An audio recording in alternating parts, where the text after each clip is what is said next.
Hi friends, good morning. ఈరోజు నేను mushroom fry ఎలా చేయాలో చూపించబోతున్నానండి. చూడండి, నేను చేసే విధంగా ఎలా మంచిగా రావాలంటే నా వీడియో చూడండి లాస్ట్ వరకు. ఎక్కడ స్కిప్ చేయకుండా చివరి వరకు చూడండి. అప్పుడే నేను చేసినట్టు మీకు వస్తుంది కర్రీ అనేది. నాకైతే చాలా బాగా వచ్చిందండి. ఇది సాటర్డే కదా, నేను టమాటా రసమును అదే మష్రూమ్ ఫ్రై చేసుకున్నానండి. ఇంక మీరేం చేసుకుని నాకు కామెంట్ బాక్స్లో చెప్పండి తప్పకుండా. వీడియో నచ్చితే లైక్ చేయండి, సబ్స్క్రైబ్ చేసుకోండి కొంచెం నా ఛానల్ కూడా. నేను షాపింగ్ వీడియోస్, ఇంకా ట్రావెల్ లాగ్స్, కుకింగ్ లాగ్స్, ఇంకా రంగోలీ డిజైన్స్ అన్నీ పెడుతున్నానండి. చూడండి, ఒక హౌస్ వైఫ్ ఏమేమి చేస్తుంది అన్నీ పెడుతున్నాను. అలా ఒక హౌస్ వైఫ్ చేసే వీడియోస్ అన్నీ పెడుతున్నానండి. అంటే నేను ఎలా చేసుకుంటున్నాను ఇంట్లో అని. వీడియో నచ్చితే ప్లీజ్ లైక్ చేయండి. చూడండి, నేనైతే ఒక మష్రూమ్ ఇది ఇన్స్టామార్ట్లో ఆర్డర్ పెట్టుకున్నానండి. బాగున్నాయి. మరి మన పల్లెటూరులో దొరికినంత మంచిగా కాకపోయినా పర్వాలేదు. ఇది నీట్గా కట్ చేసుకున్నాను, క్లీన్ చేసుకున్నానండి. కట్ చేసుకున్న తర్వాత మంచిగా హాట్ వాటర్లో క్లీన్ చేసుకున్నాను. బాయిల్ చేయొద్దండి, అసలే సాఫ్ట్గా ఉంటాయి. మనకు పల్లెటూరులో చాలా గట్టిగా మొగ్గలు ఉంటాయి కదా, అవి బాగుంటాయి. అవి ఉడకబెట్టుకున్న పర్వాలేదు. ఏదైనా ఉడకబెడితే టేస్ట్ మారిపోద్దండి, ఎవరు ఉడకబెట్టుకోకండి. ఇలా కట్ చేసి హాట్ వాటర్లో కడిగేయండి, అప్పుడు ఏవైనా పోతాయి. లోన మట్టి ఏమన్నా సరే నీట్గా క్లీన్ అయిపోద్ది అనమాట. దీనికి ఇంకేం లేదండి, ఆవాలు, జీలకర్ర, ఆనియన్స్, అల్లం వెల్లుల్లి పేస్ట్, కరివేపాకు కావాలి. ముందుగా స్టవ్ ఆన్ చేసుకుని కళాయి పెట్టుకొని కొంచెం ఆయిల్ వేసుకున్న తర్వాత హీట్ అయిన తర్వాత నేను ఆవాలు, జీలకర్ర వేసుకున్నానండి. అవి మంచిగా ఫ్రై అయిన తర్వాత అల్లం వెల్లుల్లి పేస్ట్ కూడా వేసుకున్నాను. అది పచ్చివాసన పోయిందో ఫ్రై చేసుకోవాలి.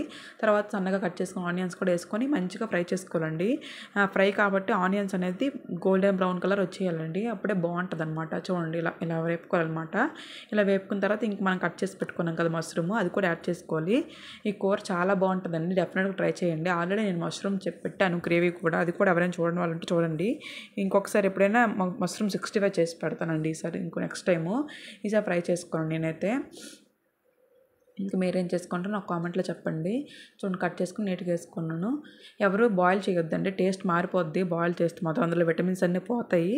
నార్మల్గా హాట్ వాటర్తో కడుక్కొని లేకపోతే నార్మల్ వాటర్ అయితే కడిగించుకోండి, ఏం ప్రాబ్లం ఏం లేదు, మంచిగానే ఉంటుంది. టేస్ట్ మారిపోద్ది బాయిల్ చేసుకుంటే. చూడండి, మష్రూమ్లో వాటర్ ఎక్కువ ఉంటుంది కదా, నేను సాల్ట్ వేసానండి ఆల్రెడీ, మీకు చూపించలేదు. అది సాల్ట్ వేసరికి ఇంకా వాటర్ మంచిగా వచ్చేసింది. ఆ వాటర్తోనే మనకు కుక్ అయిపోద్ది అనమాట. ఇంకా కొంచెం ఒక చిటికెడు పసుపు వేసుకున్నాను. ఎక్కువ పసుపు వేసుకోకండి, స్మెల్ వచ్చేస్తుంది కర్రీ. కొంచెం చిటికెడు వేసి సరిపోద్ది. పులుసు కూరలకైతే కొంచెం పసుపు పడుతుంది, కానీ నార్మల్ గ్రేవీకైనా ఫ్రైకైనా కొంచెం వేసుకోండి పసుపు అనేది. ఇది మంచిగా ఫ్రై చేసుకోండి. వాటర్ అంతా మంచిగా దగ్గరికి అయిపోవాలండి కర్రీ మాత్రం.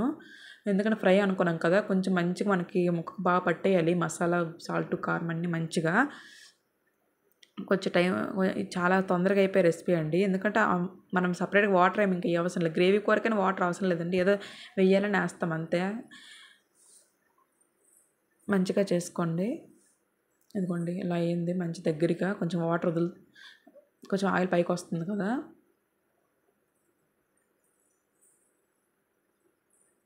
మంచిగా అలా తిప్పుకుంటూ ఉండండి. ఇప్పుడు ఒక 2 స్పూన్స్ కారం వేసుకున్నాను. కొంచెం కారం పడుతుందండి. ఇది నాన్ వెజ్ టైప్ అనుకోండి మష్రూమ్ కూడా. నాన్ వెజ్ తిన్న వాళ్ళకి మంచి కర్రీ అని చెప్పొచ్చండి మష్రూము, పన్నీర్ కర్రీ అవన్నీ. వీటికి మాత్రం కొంచెం మష్రూమ్కి మాత్రం కొంచెం కారం పడుతుందండి. మనం ఎంత కారం వేసినా అంత అనిపించదు. నేను 2 స్పూన్స్ కారం వేసుకున్నాను. ఇది మంచిగా ఫ్రై అయిపోవాలండి. మంచిగా ముక్కకు బాగా పట్టేంత వరకు మంచిగా ఫ్రై చేసుకోండి. చాలా తొందరగా అయిపోయే రెసిపీ అండి మష్రూమ్ ఫ్రై మాత్రం.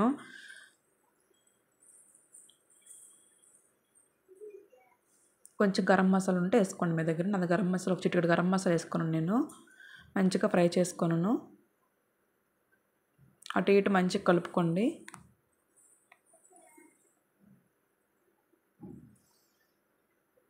చాలా సింపుల్ అండి, చాలా తొందరగా అయిపోయే రెసిపీ ఇది మాత్రం. తప్పకుండా ట్రై చేయండి, చాలా మంచిది కూడా ఈ కర్రీ. పిల్లలైనా ఎవరైనా తినొచ్చు, చాలా మంచిది.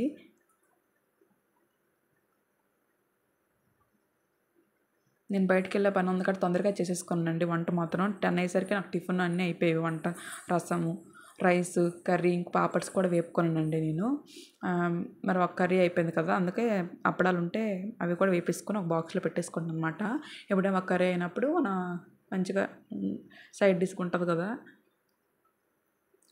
అంతేనండి. చాలా సింపుల్గా చేసుకున్నానండి నేనైతే మాత్రం, ఎందుకంటే బయటికి వెళ్ళాలని చెప్పేసి తొందరగా చేస్తాను. టిఫిన్ మాత్రం ఇడ్లీ ఉన్న కొబ్బరి చట్నీ చేసేసాను, ఇడ్లీ తొందరగా అయిపోద్దని. కానీ ఇడ్లీ తొందరగా అయిపోద్ది కానీ అండ్లు కడిగేసరికి టైం పట్టేస్తుంది. అంతేనండి. చివరిగా ఫైనల్‌గా నాకు ఇలా వచ్చింది. నా వీడియో మీకు నచ్చినట్లయితే ప్లీజ్ లైక్ చేయండి, షేర్ చేయండి, సబ్స్క్రైబ్ చేసుకోండి. ఇంకేమైనా రెసిపీస్ కావాలన్నా నాకు కామెంట్ బాక్స్‌లో చెప్పండి. తప్పకుండా చేసి పెడతాను. Thank you for watching. Bye bye.